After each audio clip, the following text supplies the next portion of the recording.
Hi mga ka-Aqualife, marami sa inyo ang nagtatanong. Ma'am, sir, mahirap po ba mag-alaga ng saltwater fish? To be honest, pwedeng mahirap kung DIY at walang tamang system, pero kapag sa amin kayo kumuha ng complete setup, sobrang dali lang. Una sa lahat, na proseso na ang nitrogen cycle sa saltwater aquarium, kung saan ang dumi ng isda, ammonia, ay ginagawang safe ng good bacteria. Kapag na-cycle na ang biosystem, ligtas na para sa mga isda.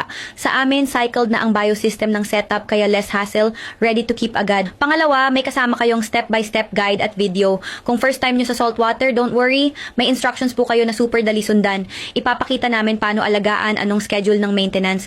Pangatlo, mas practical kung complete setup na ang kukunin ninyo.